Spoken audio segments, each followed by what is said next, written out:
Our speaker tonight is an active member of the preservation community with over 25 years of professional experience. She currently serves as Dean and Professor of the Graduate School of Library and Information Science at Simmons College. She is also actively involved with the book arts community of Boston. She is an active member of numerous professional organizations, including the Massachusetts Center of the Book, where she is a member of the Board of Institutional Founders, the American Institute for Conservation of Historic and Artistic Works, and the American Library Association, which awarded her the Paul Banks and Carolyn Harris Preservation Award in 2010. Her preservation activities in the international arena include active participation in the International Federation of Library Associations and Institutions, and leadership of an initiative to train Iraqi librarians and archivists in the Middle East between 2003 and 2009. And I really think it's generosity and serendipity that brought me to preservation. I won't tell you the whole story because it's long, but I really have to thank the generosity of a few key people who really helped chart my course in this field. I started my it wasn't called Library and Information Science back then. I started my library science program at the University of Chicago in 1975, and there were no courses on preservation.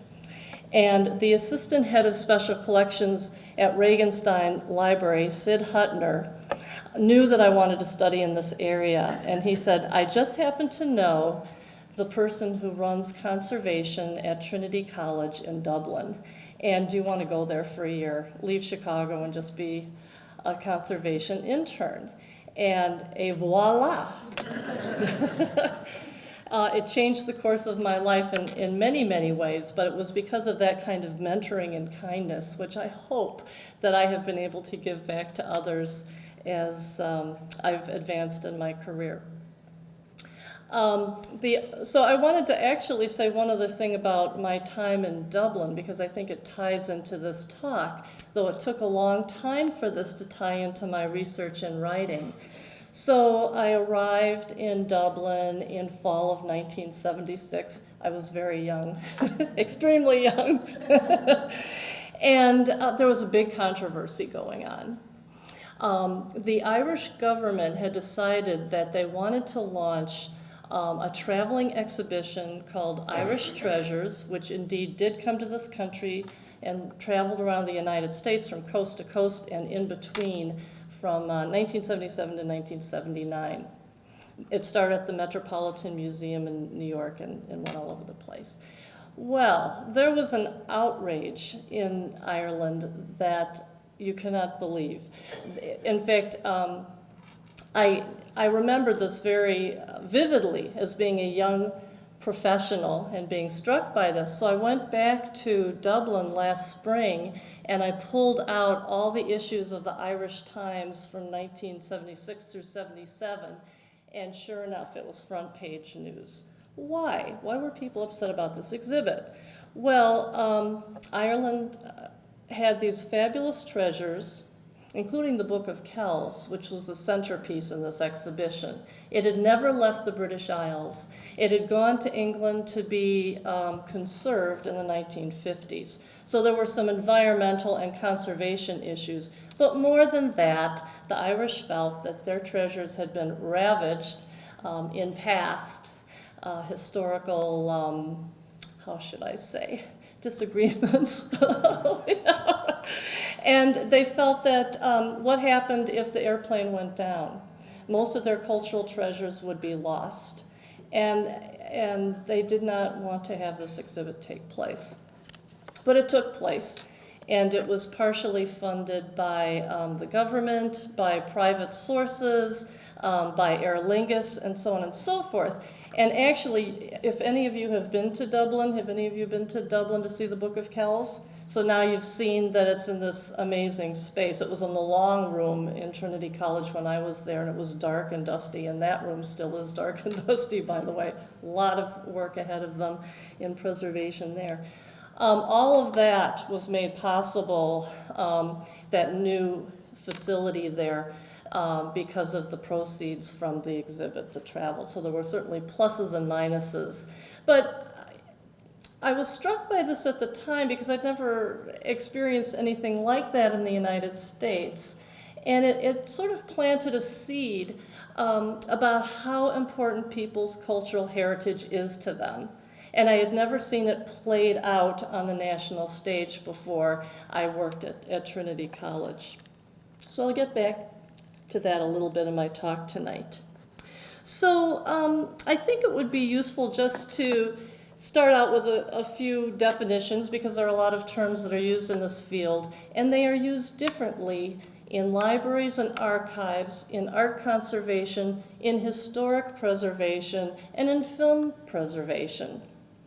But in library and archives, we generally use the term preservation, which is the care of all cultural heritage, movable, immovable, natural, man-made, virtually and socially constructed.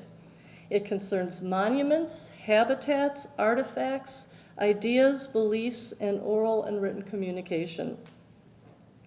It refers specifically to the actions that we can take to assure longevity, proper storage and use, proper physical treatment, and education.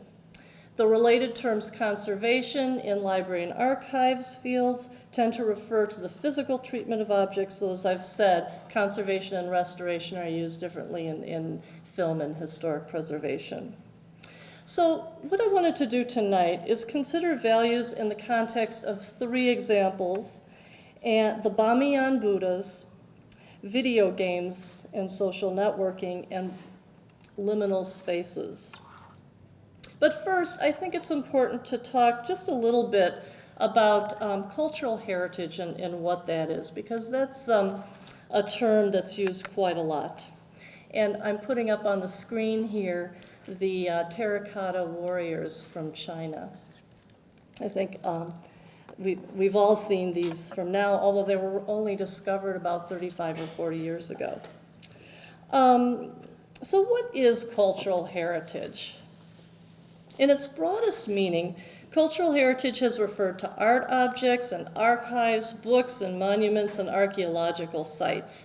And over the past few decades, museums, which are repositories of cultural materials, have enshrined objects of daily life. So let me get past the Great Wall of China. I love this because this is actually a Chinese-American girl learning Chinese script. Okay, so we're interested in everyday objects as well as ancient artifacts. It is the values and the meanings that people attach to objects and places that is of importance to preserve, whether it be the Great Wall of China or a vase or a shopping center. So Lourdes believes that a new global cultural commons is being created that is multicultural by definition, patchy in its interactions, and people have stakes in it. More and more, the concept of cultural heritage is opening up to cultural landscapes, popular cultures, and oral traditions. Cultural heritage has acquired attention on the world stage, in large part because of UNESCO, which is sometimes referred to as the world's laboratory of culture. Some of UNESCO's work on cultural heritage stems logically from the United Nations Universal Declaration of Human Rights from 1948, because implicit in the declaration is that the human record must be preserved. Since 1948, the importance of preserving the human record has become more explicit. The United Nations and UNESCO have created many reports, declarations, and conventions related to the protection of tangible and intangible cultural heritage. For example, the 2003 International Convention for the Safeguarding of Intangible Cultural Heritage, to name but one of many. UNESCO launched the Memory of the World initiative in 1992 out of concern about the preservation of and access to documentary heritage throughout the world that was vulnerable due to war, social upheaval, poverty, and so on. UNESCO's work seeks to advance a culturally and politically sustainable world. From a political science perspective, this is a cosmopolitan rather than a realist perspective. The cosmopolitan viewpoint looks at interdependence as a motivator for social, political, and cultural action. It's the belief that one's primary moral obligations are directed to all human beings. Political strategy should reflect a universal moral obligation, sometimes in the form of international organizations like UNESCO, that take precedence over nation states. The realist stance is that moral norms do not apply to the conduct of individual states, which need only be guided by a concern for national interests. In our world, both perspectives hold sway. International relief efforts on the one hand, and the willful destruction of cultural heritage after a regime change, for example, on the other hand. Thus cultural heritage exists in our world. It also exists in the academy, where the studies of it take place in a wide array of academic disciplines: the social sciences, the humanities, the sciences, environmental studies in particular these days, and the professions. So I did a quick Google search last week, and it reveals that cultural heritage studies, also known as World Heritage Studies, in archaeology, anthropology, architecture, landscape architecture, geography, and so on, are programs in universities here. And not only here in the United States, but in Europe as well. Courses that address this issue can be found in museum studies, law, historic preservation, archives and information studies. Now, back to conservation and preservation. An influential art historian and conservation educator from Italy, Cesare Brandi, was the first director of the Istituto Centrale del Restauro in Rome, viewed conservation and preservation as a visible dialogue between past and present. I think this is a wonderful quote because we continually assess and reassess the value of things in this world and how to approach them. Similarly, Marcus Hall, a historian of environmental sciences, recently posed the question, should the past determine our restorative methods, and should the present influence our restorative goals? Ecosystems are historic entities that depend on what happened before to become what they are now. Our actions or inactions today will determine future preservation strategies.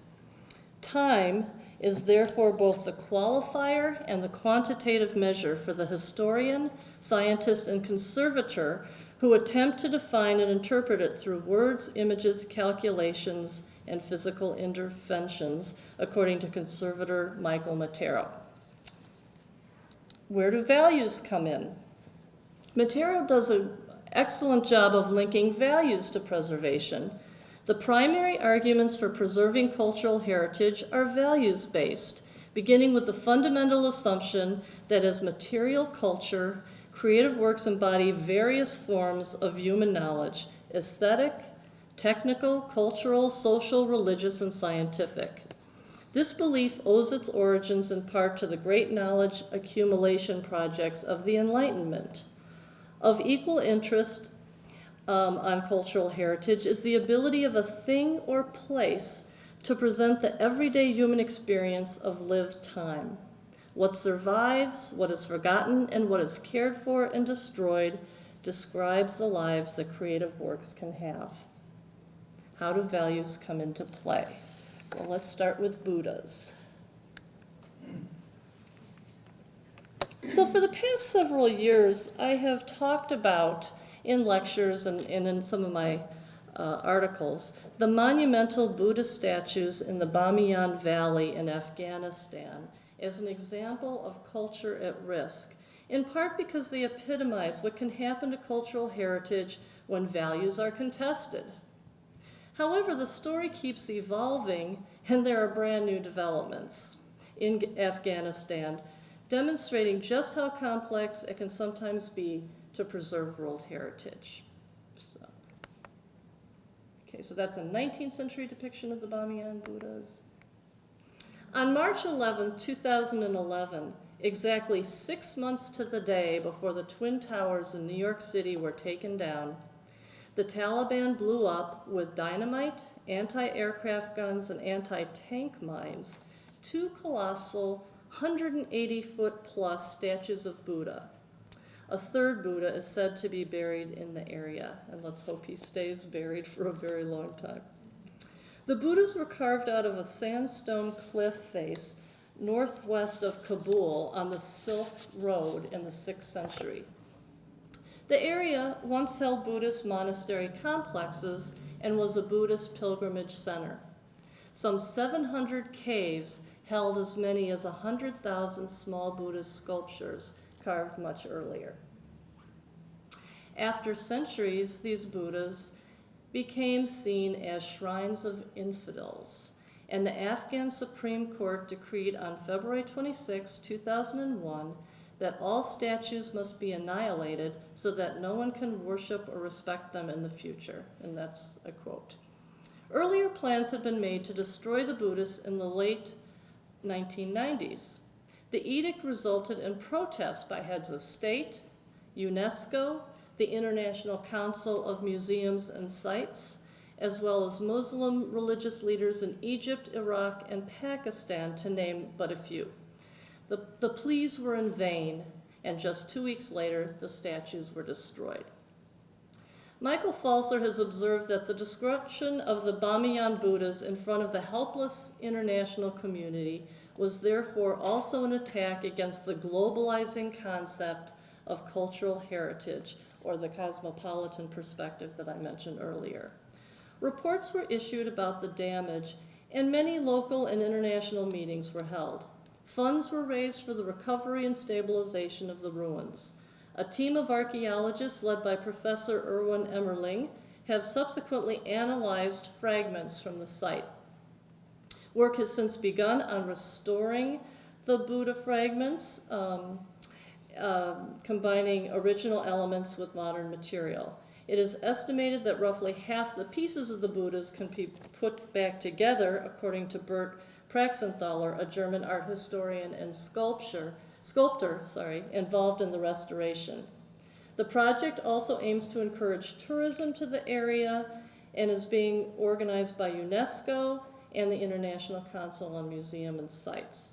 The work has come under some criticism. It is felt by some that the empty niches should be left as monuments to the fanaticism of the Taliban, while others believe the money could be better spent on housing and electricity for the region. But there's been another approach taken to this tragedy, which I think is very interesting. So that's how it is today, post-explosion. In 2005, the artist Hiro Yamagata offered an alternative to a traditional reconstruction of the statues. A $50 to $60 million laser show reconstructing the Buddhas in holograms powered by solar panels and windmills. According to Yamagata, the project was eventually abandoned because of funding and political issues. He was advised that it would be dangerous to continue the project.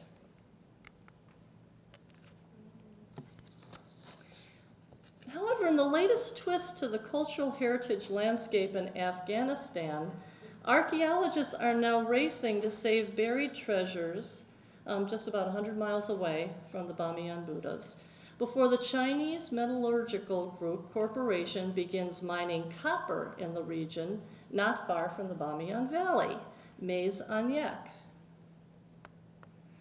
Mez-Anyak means little copper well, and it too was a Buddhist kingdom before Islam. Like the Bamiyan Valley, the 9,800-acre Mez-Anyak is a site with significant artifacts, in this case dating back to Alexander the Great. It also has rich deposits of iron ore, lithium, cobalt, and copper. In fact, it's the second largest copper deposit in the world. The Chinese have paid Afghanistan $3 billion to mine the copper over 30 years, beginning in 2014, just as American troops are scheduled to be out of Afghanistan. However, the country's cultural heritage may suffer again. Archaeologists have only 2 years to complete their work. A delegation led by French archaeologist Philippe Marquis of 30 archaeologists, 50 university students, and 150 workers is at work on a 100-acre site. A museum hopefully will be created to house the Maisonyac finds. So this story of cultural heritage in Afghanistan is replete with values: cultural, religious, scientific, commercial, industrial, political. Unfortunately, they are often in conflict, and preservation is not the predominant value. The aim of preservation is to maintain a work for as long as possible. Thus, longevity is a value. But how can we preserve cultural heritage that is by nature more ephemeral? Although the Bamiyan Buddhas were ultimately destroyed, they did survive for 1,500 years. Without preservation strategies in place, digital media might last for only a handful of years. This is Vannevar Bush, one of our favorites in library and information science. I'm sure you've all read As We May Think. They're rolling their eyes. Yeah. Well, you know, now that I live in Boston, he worked right across the river from where my office is, so one hears about him even more. There's a multiplicity of kinds of objects and intangibles that must be preserved. Preservation must be protean to adapt to all kinds of objects and ideas. It is impossible to write a script for all the ways in which preservation must manifest itself, and even with laws and resolutions, preservationists must be imaginative, circumspect, and adaptable. So now, just a few words about digital preservation and games. So, probably until the 19th century, the preservation field, although it wasn't called that back then, once focused entirely on physical items. The exceptions would be the preservation of a language, but mostly it was physical materials. The development of computers and later of digital information technologies will have a profound impact on the future of preservation. Preserving digital information has a host of problems. Computer files require hardware and software, both of which may be proprietary. Hardware and software become obsolete quickly, thus necessitating the refreshing and the reformatting or migrating of data. I love these old pictures of the big circuit. This one is particularly good. They almost look like they're a marching band, don't they? Playing brave new instruments there. A further complication is that information is a commodity, and as such has a value that can be monetized. Corporations may or may not have an interest in preservation. Worse still, some companies are short-lived, and the information dies when they do. While technical approaches to digital preservation have been and will continue to be developed, other challenges remain. One is copyright. The laws limit what can be made readily accessible online. However, copyright does not specify how to interpret fair use, and the doctrine of fair use is so critical to our profession. Applying fair use when digitizing to preserve at-risk items is complex and beyond the scope of what I'm going to be talking about tonight. However, fair use is a cornerstone of preserving digital information, and solutions will be critical to long-term preservation. There is another approach to digital preservation on the horizon. It's what I will call social preservation, or social approaches to preservation. I believe that it will soon be at the forefront of our digital preservation thinking.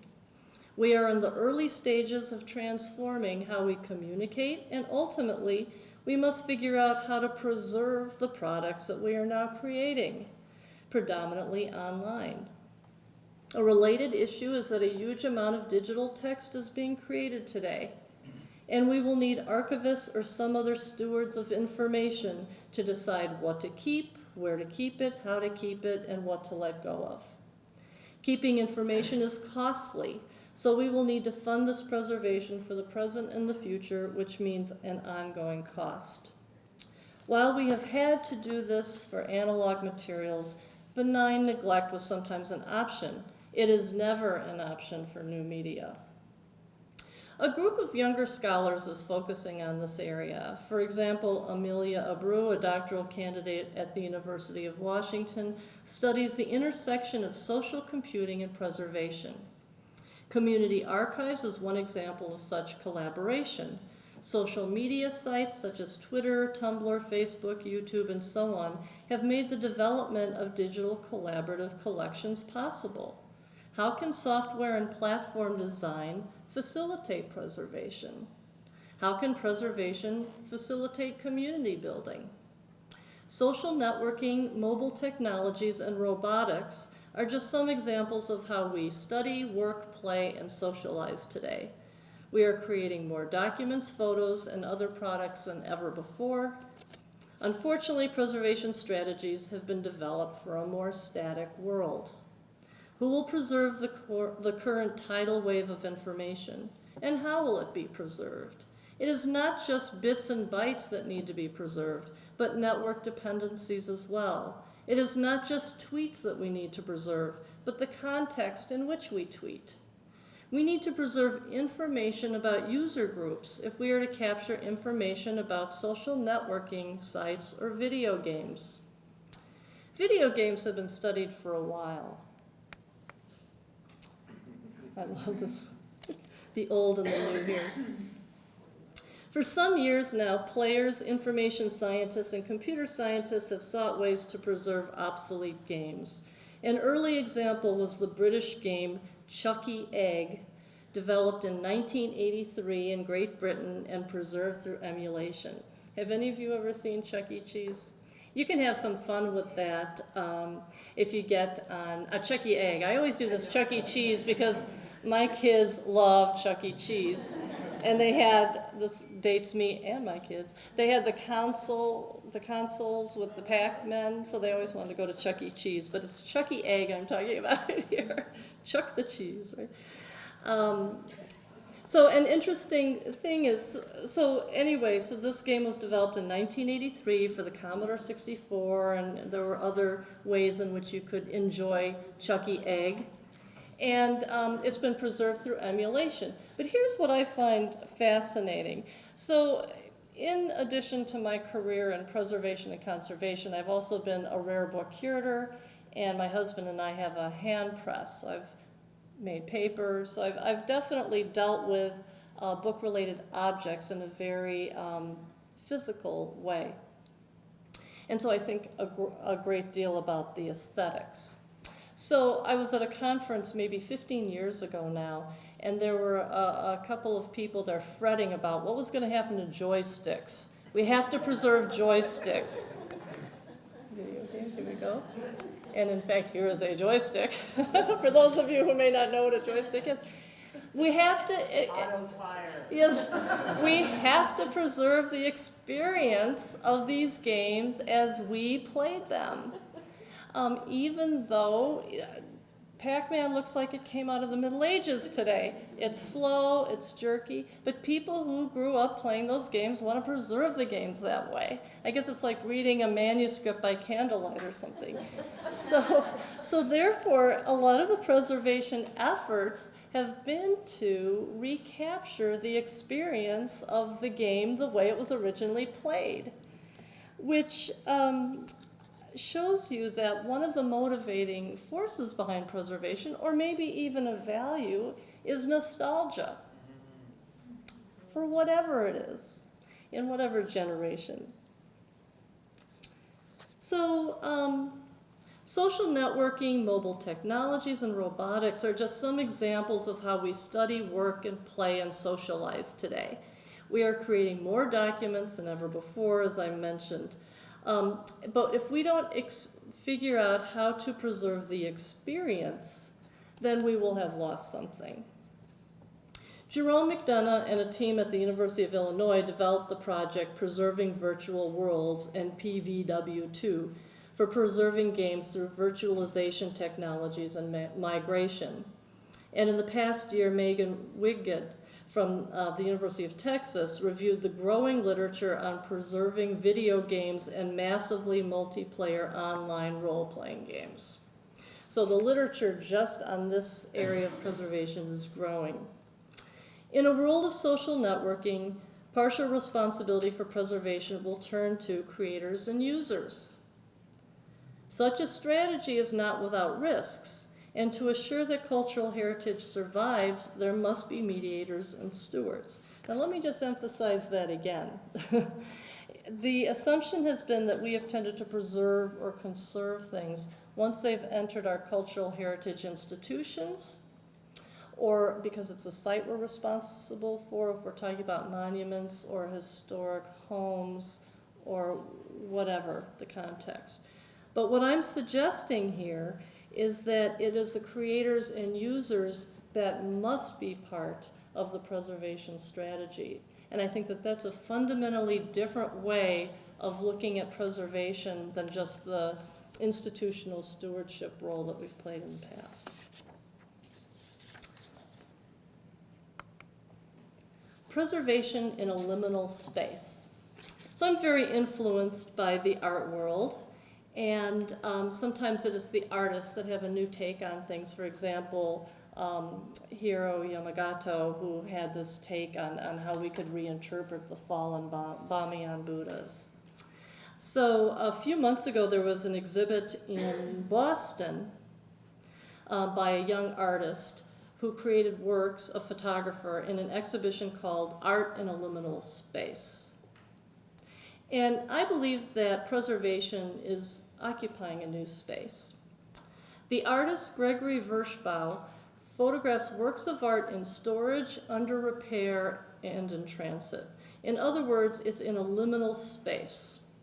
Liminal space is defined by anthropologists, artists, and psychologists in different ways. Some describe it as a threshold, which is the meaning of liminal from the Latin.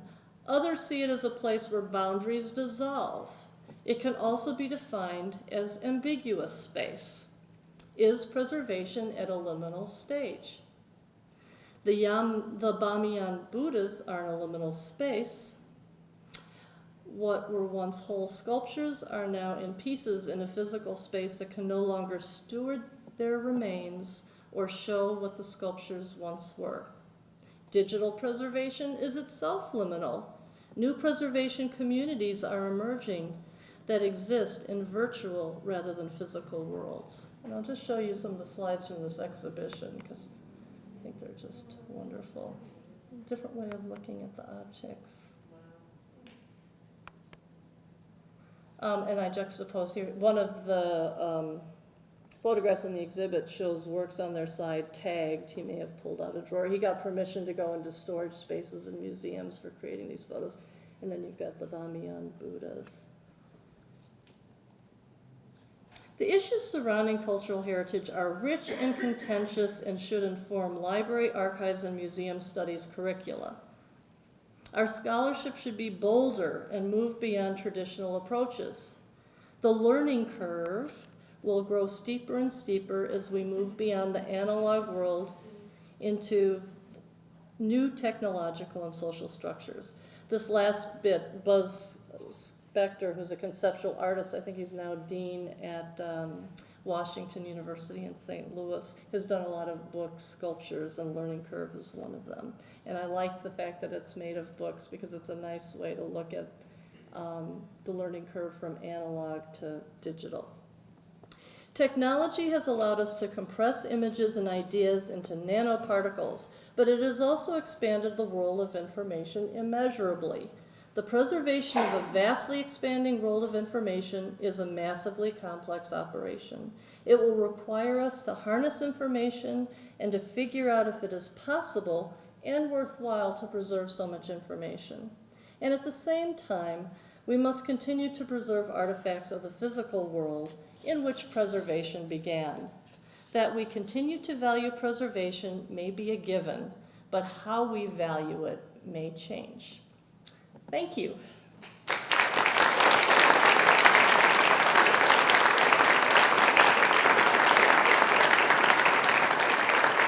Yeah. Well, in that greater world, I'm absolutely amazed that any visual I want or video I want, I could go online and find it. And some peoples out there make YouTube videos on how to repair anything in your house. And they may be preserving it in little small communities. But who else out there is thinking about preserving all those visuals that are out there? You know, we all know people who save everything. And particularly those of us, you know, who have parents or grandparents or aunts and uncles who lived through the Depression. I mean, my husband had an uncle, I kid you not. We had to settle his estate. He lived alone for many years. He put his rubber bands and string in boxes and labeled them, as well as the empty containers for all of his medications. Because his family was so poor during the Depression, you know, he spent the rest of his life saving everything. But I suspect even if he didn't grow up in the Depression, he would have saved a lot of things. I mean, it is innate in some people. Don't they have a whole TV show now called Borders? So I think some people are innately interested in preserving things, and some people, ironically, like myself, just want to chuck things when I'm finished with them. So I do think it's almost, I don't know, it's almost native to our culture to want to save things. But there's a difference between saving things or keeping things and actually preserving them for future generations. But I think And that's where, and we have to harness that native instinct yeah. into ways in which we can preserve it for the future. If we don't, it will just all vanish. Give everybody a little cloud that follows them around. But you know, Slurps up their stuff. if you were to preserve, you know, just Facebook pages or tweets, 100 years ago it wouldn't mean anything to anybody. Because it wasn't just those things, it was the conditions that created those things to begin with. I saw two people. I was going to say something along those lines too. You sort of make a judgment call as to, is this, I'm preserving this for a sort of a small community, you know, my immediate family or my town that I live in, or am I preserving this for the state, the nation, the world? And it's sort of hard to know when you're looking at that, where along the continuum that falls. You know, so you run the risk of, do I not want to save this, and then it really could have had a larger impact, or you have all these people saving all these things, and then we're sort of buried in the minutia at some point. Well, we'll never save everything. We've already, you know, we're already beyond that. But you know, historians of popular culture, social history, they want the day-to-day things. Those are very interesting. And they are. It's diaries, it's ephemera, it's playbills, all kinds of things like that that tell us so much about a period of time. Right now, the Dmca exemptions are going through at the Library of Congress. Like every year, the Copyright Office and the Library of Congress, go through and create exemptions for what could be transmuted as okay underneath the DMCA. How active do you think we as professionals can be in processes like that? Very active. I think we have to, well, for many things, not just preservation, we have to be activists. We have to be involved in policy, we have to be involved in legislation, and that plays itself out in many different venues. Look at the Patriot Act. I think that was one of our finest moments for our profession, actually, the level of engagement that we had in that, and it really got people's attention. Yeah, well, unfortunately, the act is still on the books. But And yes, there's still librarians in jail, too. Yeah. I've been involved in oral histories for the past 6 years, recording Native American, our own Native American tribe is the Catawba tribe, the state. So I've been recording them, their traditions, their pottery, everything. Giving it back to the tribe, but digitizing it first. So they have a copy, I have a copy, and eventually I have 800 hours of oral histories. And eventually it will be given to probably here, university here. But I can't stress the importance of the mundane, recording just ordinary lives. And even not Native American lives, recording, everyone should have involved in their project to some degree, recording their parents, or their grandparents, or great-grandparents before they lose them, because history is, oral histories are great, but if you have it, verbatim, it's even better. It's true, and actually I went to a very moving talk, I think it was at the Society of American Archivists sometime in the last 5 years. And one of the things they've been doing with Alzheimer's patients is doing oral histories and developing games, because as you know, people often, not just with Alzheimer's, but with senility, will remember something vividly from 50 years ago, but can't remember something from yesterday. So it's really a way to sharpen their minds and engage them. And at the same time, it's a way of preserving some of the family history.